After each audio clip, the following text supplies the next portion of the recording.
القصة.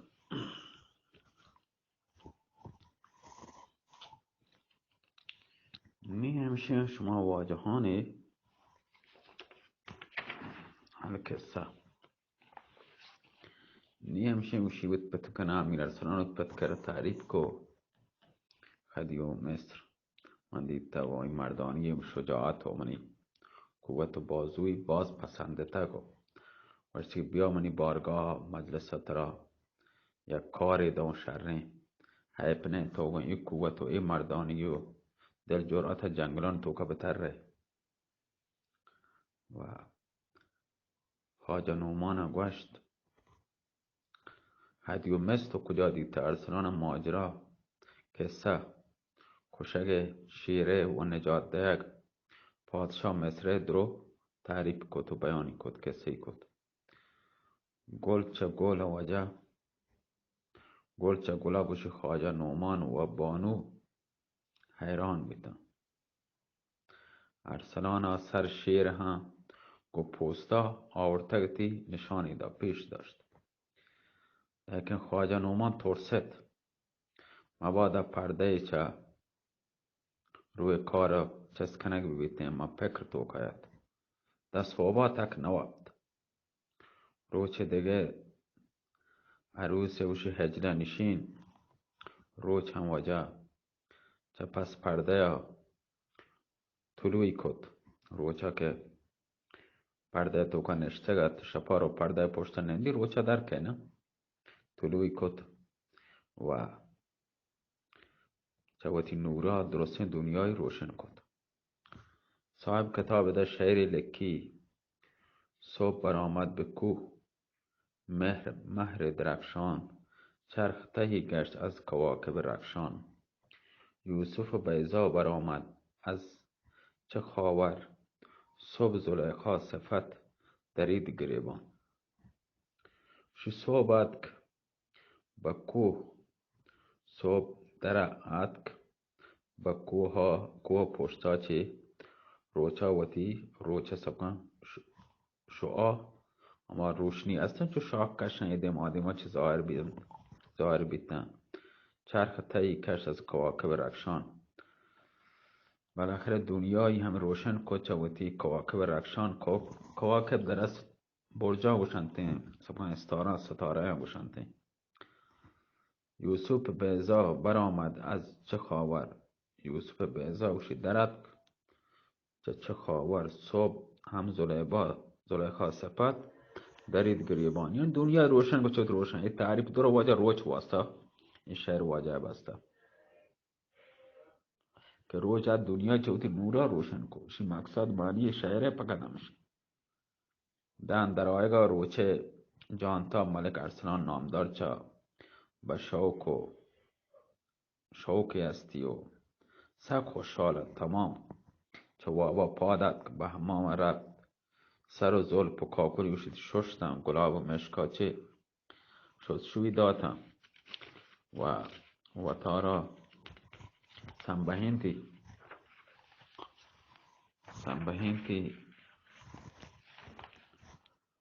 و چلوگا چوتی اتاقا چه در ناعت هماما چه در ناعت گودی گورا کو زهمی بود سیرین بست چو مثل روچ پیما درخشگا لگه گروک ورگانی چوشگا روچ دیگه طلوعی کتا و بلوگا ات دیتی خواجه نومان نشته گوشتی پدر پرچه بیکار در نشتگه خواجه نومان گوشت چه بکنو ارسلان گوشت پادا به بارگاه خدی و مصر برمه خواجه نومان گوشت به چه کاری بریم چه کاری هسته بوده وجه کتاب تو که پسر سیمی شروع وجه الجی پرنگ الجی نامه رسین و قاصد نامه برو کارو کنه کتاب تو که وشنتی الجی داستان تو کنه نامه برو کارو پسی داخانه والا پستی که نامه کاری نه مردواندن چیٹی کاری رسینی وجه چیٹی آروک نامه آروک چه پرنگا یہ داستان مضمون فصل سیمی مضمون همیشه که یک قاصدی نامه چه پرنگ چه کهتی مثلا ما همه حالا که خبر کنگه گوت پتا ارسلان که یکی چه خادمان بارگاه خدیو مصر داخل بیت و گوشتی خواجه ترا خدیو مصر گوشته بیا که تا وتی چوکا ارسلان هم بارگاه بیای خواجه نومانا لوٹے نہ لوٹے چه جاگه پادت کو پاگی ویت سرا یر کو تو چلوگا ڈانا رب تو سواره اسبان بیتن مرکبان بیتن خواجه نومان من دیما ارسلان ما پشتا چو روچ پیما گروک ورگه سوار مرکب جهان نما بیت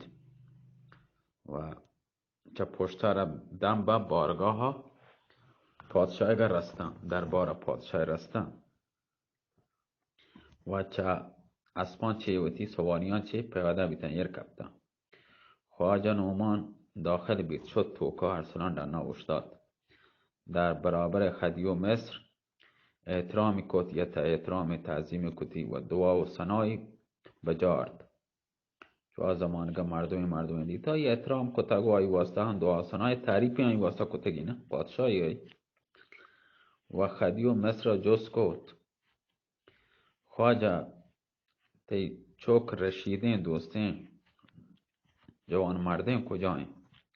عرضی کت قربان به من در نه بارگاه حاضر هستیم گوشتی برو بیاری خواجه نومان در نه رفت گو ارسلان وارد بارگاه بیت ارسلان در برابر تخت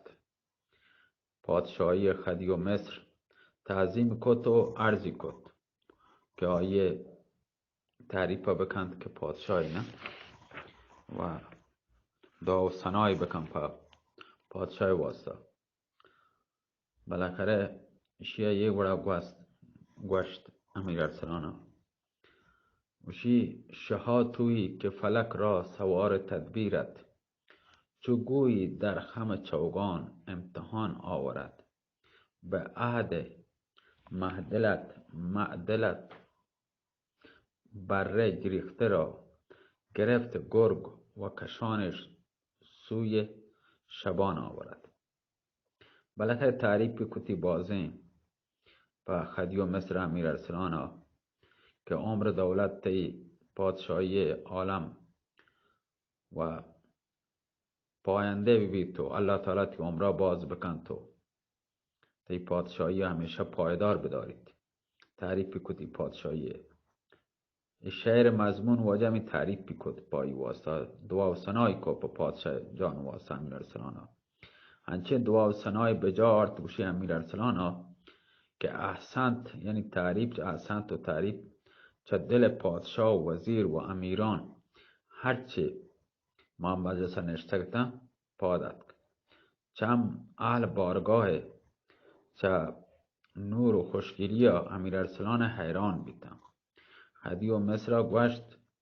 در وسط بارگاه یا صندلی یر بکنه که ارسلان بنندید وجه خدیو مصر گوشت خواجه نومان ارسلان تی چوکیں عرضی کت بله قربان به من یه خانه زاده هستین او این منی چوکیں خدیو مصر گوشت عجب چوکې مردی چوکې ترا پرچه دهنی آیی به حضور من یه نیارته تا یا منصب یا عهده یا کاری با یا بدم که چه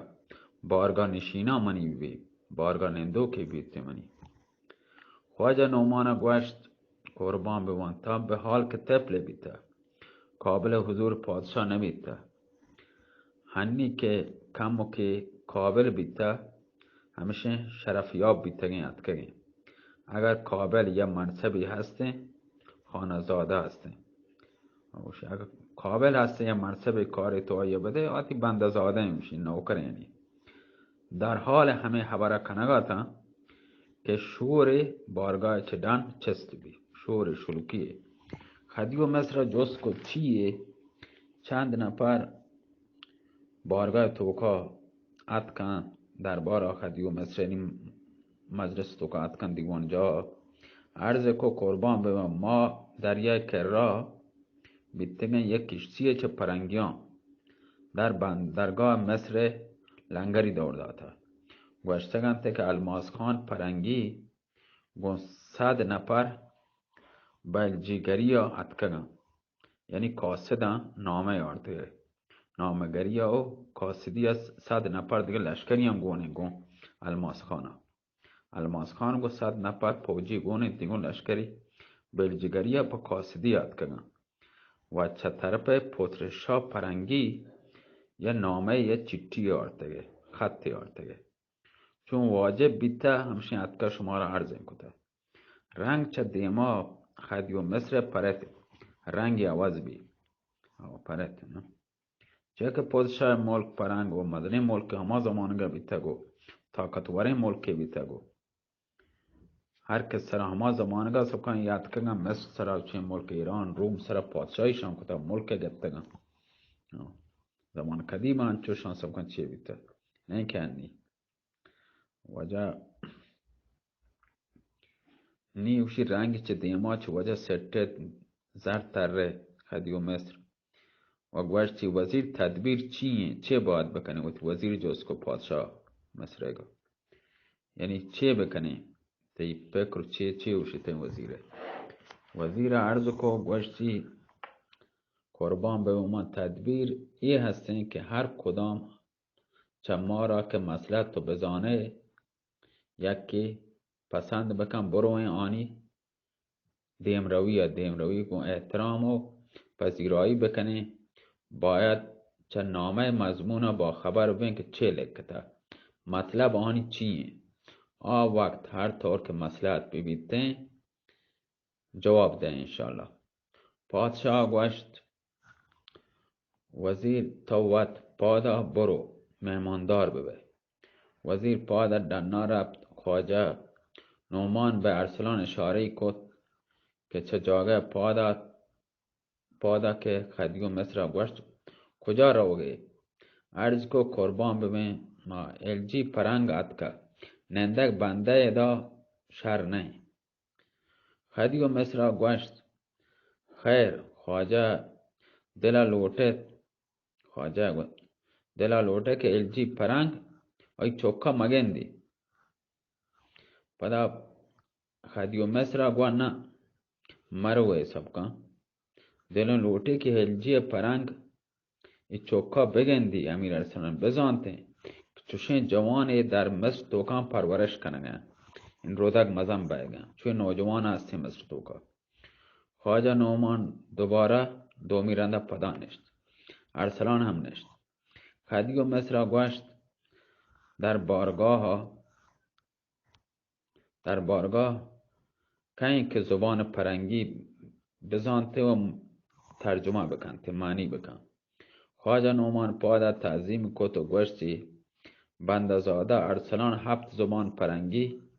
سک باز شهر خبر کنته و معنی کن خدی و مصر سک باز تحسین کت و تعریف کت و گوشتی تو سک باز شهر و چوک تربیت کده ای چوکا لیاقت وزارت هستی منی که لیاقت وزارت ببی امیران هم تعریف کد که چه در بارگاه چه دروازگاه پادشاه مجلس دیوانجاه در بارگاه یا آواز چسبی های چسبید پردیان در وجه جمع کتند سر کله وجه الماس خان پرنگی چو رستم دستام و چو سهراب چه بارگاه چه داخل بیتن واجه آٹی من نه رستم دستانی بیتن نه سهرابی بیتن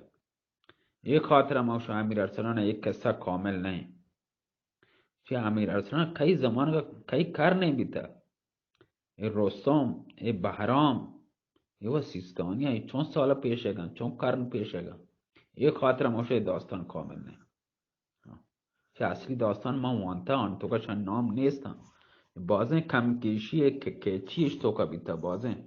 چیه بیتا یک خاطر موشو اگه داستان اصلی دیکا بیتاری یا دیگه چیزه یعنی اینی آتی من نه رستمی بیتا نه بهرامی بیتا